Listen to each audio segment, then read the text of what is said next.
Bonjour les amis, Oli le Belge. Elle est belle cette petite signature de phare. Hein. Oui, bah ouais, elle claque.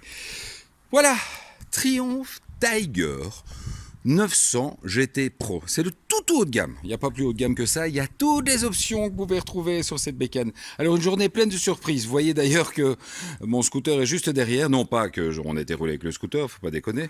Mais en fait, on a tout le temps vogué entre beau temps et pluie. Donc du coup, ben voilà, je suis obligé de vous faire une vidéo statique, tout simplement parce que ben voilà, j'ai pas trop le choix. On a essayé plusieurs fois de s'arrêter aujourd'hui, puisqu'on était également avec la Speed Triple RS que Sébastien va vous présenter la semaine prochaine. Et on devait également rouler avec la Truxton RS que Gilles avait dans son garage. Sauf que ce matin, quand on a voulu prendre les 3 Triomphes, la Truxton était à plat. Alors ben moi je suis, vous le savez, hein, je suis très karma, hein, donc si ça veut pas, c'est que ça doit pas. Donc elle est restée sagement au garage et nous on était se balader avec cette Tiger 900. Alors franchement, c'est vraiment, je pense que Triumph a trouvé le juste milieu. C'est-à-dire que avant il y avait une 800 et une 1200. Bon, la 1200 existe toujours, mais cette 900, en fait, elle a les avantages de l'une et les désavantages de l'autre. Ça reste une bécane qui est largement assez puissante, puisqu'elle fait une petite centaine de chevaux. Vous voyez, le tableau de bord TFT est juste énorme. Là, justement, je suis sur la suspension, un truc avec lequel j'ai pas mal joué aujourd'hui. Donc la suspension arrière est une suspension pneumatique, c'est-à-dire que l'on peut jouer avec. Vous voyez, au revoir, bon après-midi. Donc vous avez le petit compresseur qui se trouve juste là et vous pouvez en fait tarer la suspension tout en roulant. C'est super important parce qu'en fait, même au niveau de la tenue de route, elle est également un petit peu le cul entre deux chaises. C'est-à-dire que vous avez d'un côté, c'est clairement dans l'idée d'un trail roadster, un petit peu comme la MV Agusta, c'est-à-dire que c'est vraiment une moto qui aime prendre de l'angle, etc., qui est assez rigide. Bah, évidemment, c'est pas, voilà, c'est pas non plus les roues 19 pouces que l'on a sur certains trails. Donc là, c'est plutôt un 16 pouces. Il recommence à flotter. Non, non, ça va. Il recommence pas à flotter. Ouf, j'ai eu peur. Et donc, bah, évidemment, on est plus dans l'idée vraiment du roadster. Donc là, on a tendance à rentrer en virage vraiment en mettant le corps à l'intérieur de la courbe.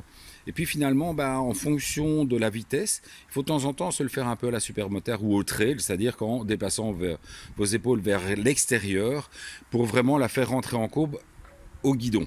Donc ça, c'est vraiment en fonction de votre taille, de votre poids. Je sais que Seb, vous l'avez vu sur la vidéo des Harley, est plutôt un gars de petite taille, enfin, un bon mètre 70, enfin 70 à l'aise, et un petit 60 kg, ben lui, il n'y a pas de souci. Moi, comme je suis plus grand et que j'ai tendance à travailler sur le pneu avant, il faut plus que je rentre la moto un petit peu en type supermotard. Alors au niveau équipement, je vous dis, c'est la GT Pro, donc on a tout. On a les feux, on a la selle chauffante. Alors cette selle, c'est une selle chauffante et confort.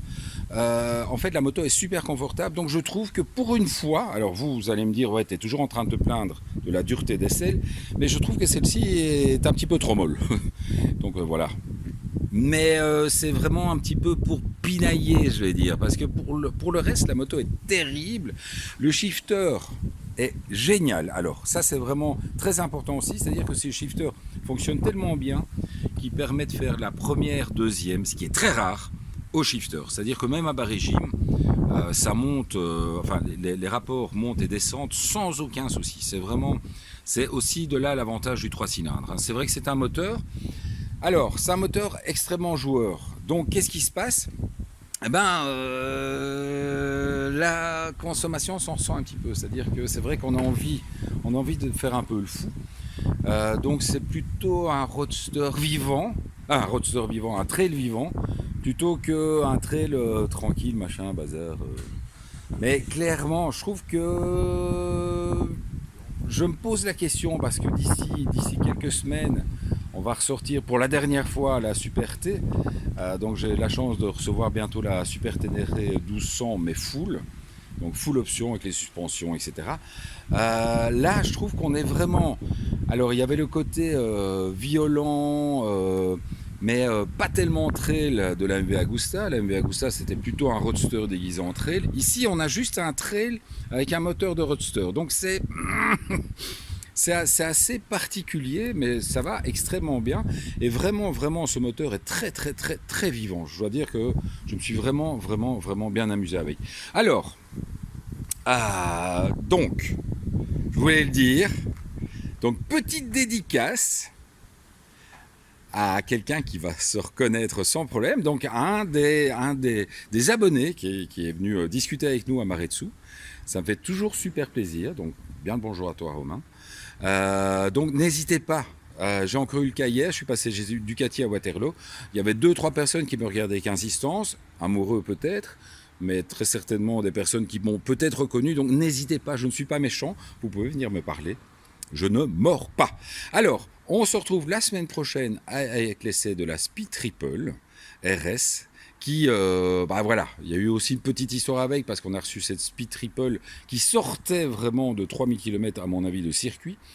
Donc au départ, on était vraiment, enfin Sébastien était vraiment surpris et très embêté de la tenue de route qui était un peu, qui était savonneuse, on va dire, parce qu'en fait c'était des pneus course qui avaient chauffé sur une moto qui était réglée piste, et donc c'était pas évident. Après, il a tout réglé, et même aujourd'hui, je vous avoue que même sous la pluie, avec ces pneus semi-slick, j'avais quand même du mal à le suivre, tellement il allait bien.